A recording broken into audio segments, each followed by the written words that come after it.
नमस्कार प्रिय मित्रों, मैं आप सभी का एस्ट्रो फ्रेंड विजय तिवारी। मैं आज आपको बताऊंगा कुछ ऐसे नक्षत्र के जातक अक्सर परेशान होते हैं। कौन से ऐसे नक्षत्र हैं? 27 नक्षत्र होते हैं, 4 चरण होता है, 12 राशियां होती हैं, 9 ग्रह होते हैं। ये सब एक दूसरे के पूरक हैं। जैसे आपने देखा होगा 9 ग्रहों में कुछ ऐसे पापी क्रूर ग्रह हैं, कुछ अशुभ ग्रह हैं और कुछ शुभ ग्रह हैं। शुक्र और चंद्रमा, गुरु, ये शुभ ग्रह हैं। बुध दो स्वभाव की राशि है। बुध शुभ के साथ शुभ का फल देती और अशुभ के साथ अशुभ का फल। इसके पहले वीडियो मैंने बताया कि बुध एक ऐसा प्लैनेट्स है जो अच्छे के साथ अच्छा और बुरे के साथ बुरा दोनों रोल अदा करता है, क्योंकि दो स्वभाव राशि है। राहु केतु शनि ये 3 ग्रह अशुभ हैं। मंगल और सूर्य ये ग्रह क्रूर हैं। ऐसे ही नक्षत्रों का भी प्रभाव होता है।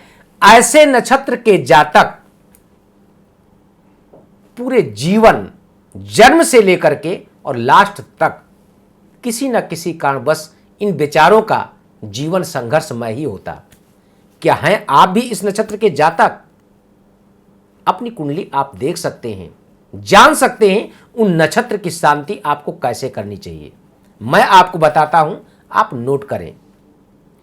अश्विनी नक्षत्र के जातक, क्योंकि अश्विनी नक्षत्र जो है ना, ये पापी नक्षत्र है, खराब नक्षत्र है। इस नक्षत्र के जातक जीवन भर संघर्ष करते, पर्सनल लाइफ को, प्रोफेशनल लाइफ को, शिक्षा को लेकर के, शिक्षा के जस्ट बाद शादी को लेकर के, शादी के बाद संतान की उत्पत्ति को लेकर के, संतान के बाद अपने स्वास्थ्य को लेकर के फाइनेंशियल प्रॉब्लम इनके जीवन बनी रहती है।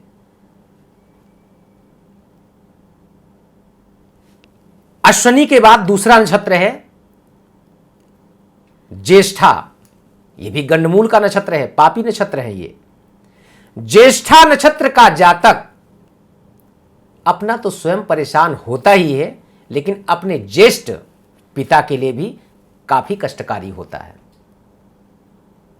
ऐसे जातक, इस नक्षत्र के जातक, अगर ज्येष्ठा नक्षत्र में किसी बालक या किसी बालिका का जन्म हुआ है,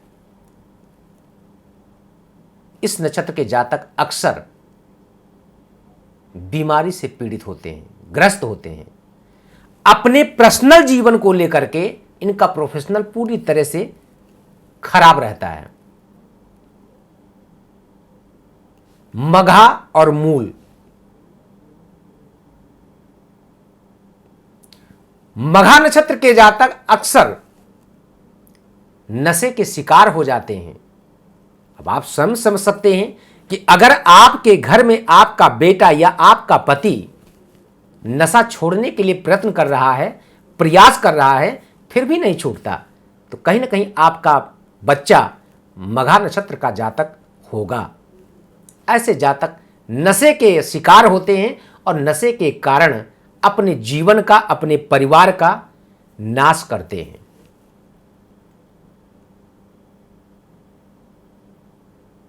मूल नक्षत्र के जातक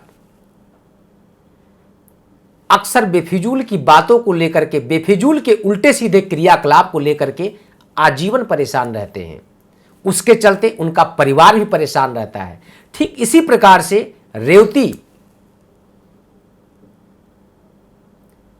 नक्षत्र के जातक अक्सर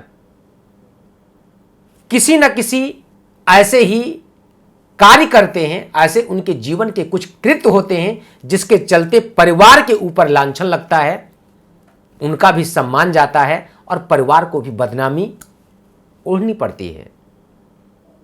आजीवन परेशान रहते हैं। ठीक इसी प्रकार से जो 6 नक्षत्र हैं, अश्विनी, मघा, मूल, घनिष्ठा, रेवती और अश्लेषा,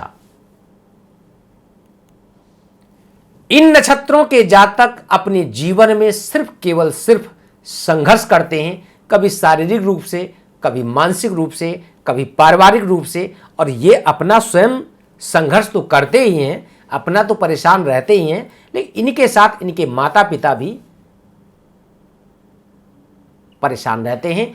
ऐसे नक्षत्र के जातक इन नक्षत्रों की शांति करें, विधिवत करें, और विधिवत नक्षत्र का पूजन उस नक्षत्र के अनुसार होता है, तो उसकी शांति, उसका जाप कराने से ऐसे जातक के जीवन की समस्याएं खत्म तो मैं नहीं बोल सकता, लेकिन कम जरूर हो जाती हैं। विशेष अगर आपके मन में भी कोई प्रश्न है, कोई सवाल है, तो आप मुझसे जुड़ सकते हैं, मुझसे बात कर सकते हैं। अपनी पत्रिका पे आप संपूर्ण जानकारी मेरे द्वारा आप प्राप्त कर सकते हैं। जो नक्षत्र मैंने बताया, इन नक्षत्रों के अनुसार आपके घर में, आपके परिवार में अगर कोई भी सदस्य है, कहते हैं ना, घर में अगर कहीं भी कुछ गंदा होगा तो उसकी बदबू सिर्फ आपको ही नहीं, पूरे परिवार को मिलेगी। अब कुछ अच्छा होगा तो उससे आप ही नहीं, आपके पूरे परिवार को उसका सुगंध भी मिलेगा।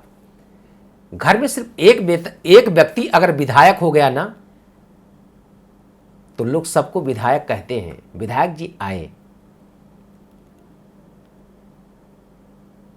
अगर एक व्यक्ति आपके घर में कोई गलत कार्य कर रहा है, कोई अनित्य कर्म कर रहा है, तो भी लोग ये जरूर कहते हैं ये उन्हीं का भाई है, ये उन्हीं का बाप है, ये उन्हीं का पिता है, ये उन्हीं का पुत्र है। हमेशा ध्यान रखें, अच्छे कर्म करने का प्रयास हर व्यक्ति करता है मेरे मित्र। कोई नहीं चाहता है कि मैं गलत काम करूं, लेकिन आपके प्लैनेट्स का जो प्रभाव होता है ना, व्यक्ति ना चाह करके भी कर डालता है। क्या कर सकते हैं आप? कोई कुछ नहीं कर सकता, ये प्लैनेट्स का ही प्रभाव है। तो जो टीवी स्क्रीन पे नंबर दिया जा रहा है, इस नंबर के माध्यम से आप मुझसे जुड़ सकते हैं, मुझसे बात कर सकते हैं। आपके मन में कोई भी प्रश्न हो, पर्सनल हो, प्रोफेशनल हो, शिक्षा हो, संतान हो, व्यापार हो, परिवार हो, आप मुझसे संपर्क करेंगे। जो भी परमात्मा ने मुझे ज्ञान दिया है, उस ज्ञान के माध्यम से आपको संपूर्ण जानकारी देने का प्रयास करूंगा।